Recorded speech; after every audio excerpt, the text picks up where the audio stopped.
एक समय की बात है। एक गांव में सिमरन और अंजलि दो देवरानी और जेठानी रहा करते थे। दोनों एक दूसरे को पसंद नहीं करते थे। एक दिन की बात है।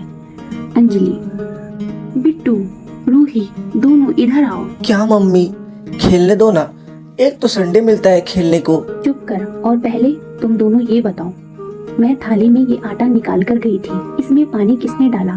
तू बता रूही, तूने ये खेल किया ना? तूने ही ये जग के सारे पानी आटे में डाले हैं ना?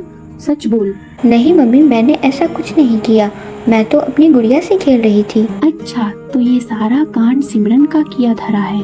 मैं भी देखती हूँ ये सिमरन मुझसे कैसे बच जाती है। जाओ तुम दोनों जाकर खेलो, मुझे खाना बनाना है। अंजलि और सिमरन दोनों देवरानी जेठानी थी। अंजलि बड़ी बहू थी और सिमरन छोटी बहू थी। दोनों एक ही रसोई में खाना बनाती थी। इस वजह से इसी बात का फायदा अंजलि और सिमरन दोनों उठाया करती थी। कभी अंजलि सिमरन के काम को खराब करती तो कभी सिमरन अंजलि के काम को बिगाड़ देती। अक्सर ये दोनों के बीच इसी बातों पर लड़ाई होती रहती थी। इस वजह से दोनों की सास कमला बहुत परेशान रहती थी। एक दिन सिमरन का पति, अरे सिमरन, ये कैसी चाय बनाई है? चाय में चीनी की जगह नमक है। मुझे तो लगता है तुम चाय बनाना भूल गई हो। क्या कहा? चाय में नमक? मैंने चाय में चीनी डाली थी। दिखाओ, मैं पीकर देखूं। सिमरन चाय पीकर देखती है तो उसको भी एकदम नमक का टेस्ट लगता है। फिर सिमरन, मैं जानती हूँ ये किसका काम है। आज तो मैं अंजलि भाभी से सारे हिसाब किताब करके रहूँगी। अंजलि भाभी, ओ अंजलि भाभी, ये है कहाँ? अच्छा, तो आज रसोई में परवल आलू की सब्जी बनाई जा रही है। अभी बताती हूँ इनको। सिमरन गैस की आंच बढ़ा देती है, जिससे कढ़ाई में बन रहे सारे परवल आलू जल जाते हैं। अरे अंजलि बहू, रसोई में कुछ रखा था क्या? जलने की बू आ रही है। हाँ, परवल आलू रखे थे, पर मैं तो धीमी आंच पर रखकर आई थी। देखती हूँ जाकर।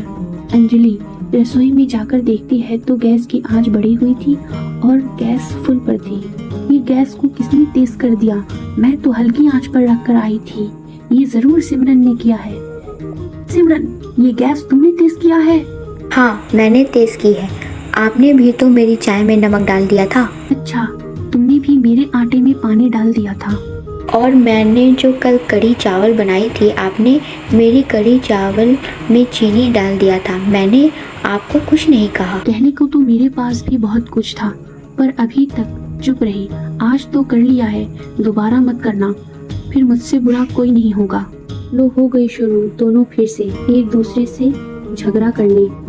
पता नहीं, मुझे लगता है कैसे इन लोग को ठीक किया जाए। रमेश, मैं तुम दोनों से कब से कह रही हूँ बगल वाला रूम ले लो, पर नहीं तू मेरी सुनता है और ना ही वो राकेश। माँ ठीक है, एक दो दिन के काम निपटा जाए, फिर मैं उधर दूसरे रूम में शिफ्ट कर जाऊंगा। अंजलि और सिमरन दोनों की लड़ाई से घर में कलेश बढ़ते जा रहे थे। अगली 2-3 दिन बात फिर दब गई और इसी बीच फिर से एक बार लड़ाई शुरू हो गई। मैं जानती हूँ अंजलि भाभी ने जानबूझकर छिपकली को डरा डरा कर मेरी तरफ भेजा है।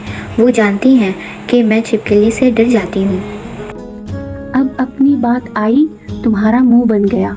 उस दिन जब तुमने अपनी गंदी अलमारी साफ की थी तो उसमें से जो चूहे भागकर मेरी तरफ आ रहे थे, तब तुम कहाँ थी? मैं भी बहुत सहन कर रही हूँ। अब आया सास को बहुत तेज गुस्सा और दोनों बेटों को आवाज लगाई, बस अब तुम दोनों कुछ नहीं बोलोगी। अब जो करना है मैं करूँगी। रमेश, राकेश, इधर आओ। रमेश, तुम आज इस ही बगल वाले रूम में शिफ्ट हो जाओगे और कुछ नहीं। रमेश फिर दूसरे बगल वाले रूम में शिफ्ट हो जाता है। अब तो सिमरन और अंजलि अलग अलग हो गई। अब दोनों अलग अलग तो हो गए, पर इससे अंजलि और सिमरन परेशान हो गई, क्योंकि उन दोनों के पास मन लगाने के लिए कुछ भी तो नहीं था। दोनों के बच्चे सुबह सुबह स्कूल चले जाते थे, सास मंदिर चली जाती थी और दोनों के पति अपने अपने काम पर चले जाते थे। पीछे से दोनों अपने अपने कमरे में बैठती तो कभी अपने अपने रसोई में खाना बनाती। दोनों बस सोचती रहती, पर दोनों तो अलग हो गई थी, तो अब क्या किया जाए? दोनों थोड़ी उदास हो गई और शाम को दोनों सब्जी लेने के लिए एक साथ घर से बाहर निकली तो दोनों की नजर एक दूसरे पर पड़ी। नमस्ते भाभी, कैसी हो? मैं ठीक हूँ सिमरन, तू बता तू कैसी है? मैं भी ठीक हूँ। और कहाँ जा रहे थे? मैं सब्जी मंडी जा रही थी। आज बिट्टू और रोहित का मन था भिंडी खाने का, तो सोचा मंडी में ताज़ी भिंडी आई हुई होगी, वही बना लूंगी शाम को। अच्छा, मैं भी बस मटर आलू लेने जा रही थी। आज बबलू और पिंकी मटर आलू खाने की जिद कर रहे थे। अच्छा चलो दोनों साथ चलते हैं। हाँ, क्यों नहीं। दोनों देवरानी जेठानी एक साथ मंडी में जाती हैं, पर ज्यादा बात नहीं करती क्योंकि दोनों ही झिझक रही थी। कुछ दिन पहले ही तो दोनों इतनी तगड़ी लड़ाई कर चुकी थी, इसलिए बात करने के लिए ज्यादा कुछ था नहीं। दोनों अपने अपने घर लौट आती हैं। इधर अंजलि भिंडी बनाने की तैयारी करती है, उधर सिमरन मटर आलू बना रही थी, पर कुछ तो था बिल्कुल सूखा सूखा, और वो था दोनों का एक दूसरे को ना देखना। मम्मी, चाची के घर से मटर आलू की खुशबू आ रही है। मेरे तो मुंह में पानी आ रहा है। अभी इस भिंडी के साथ रोटी खाओ, मैं कल मटर आलू बना दूंगी। मम्मी, भिंडी तो बबलू को भी बहुत पसंद है ना, वो आपके हाथ की भिंडी कितने शौक से खाता है। हाँ खाता तो है, थोड़ी सी दे आओ क्या? अगर मन है तो दे आओ। इधर सिमरन भी ऐसे ही कुछ सोच रही थी। क्या हुआ मम्मी, आप तो बिट्टू भैया के लिए मटर आलू लेकर जा रहे थे ना, अभी तक गए नहीं? हाँ, जा रही हूँ, देखती हूँ। सिमरन भी नहीं जानती थी एक अंजलि भी उसे भिंडी देने आ रही थी। जब दोनों अपने अपने दरवाजे पे जाती हैं तो हैरान हो जाती हैं। सिमरन तू? हाँ भाभी, वो बिट्टू को मटर आलू पसंद है ना। मैं भी बबलू के लिए भिंडी लाई थी। बबलू को भिंडी अच्छी लगती है ना।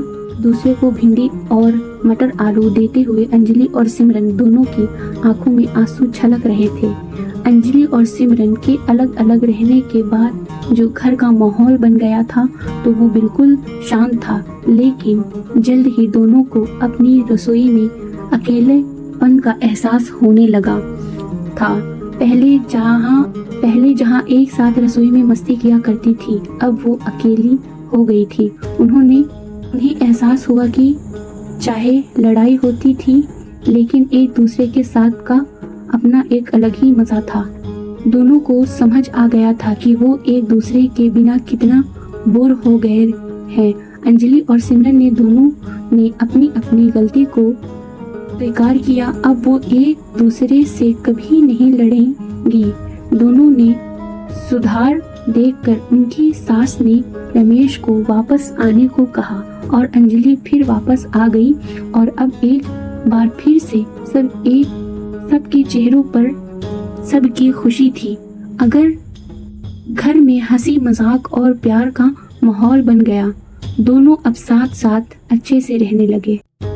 हेलो गाइस, वीडियो पसंद आई हो तो वीडियो को लाइक, शेयर एंड सब्सक्राइब करें।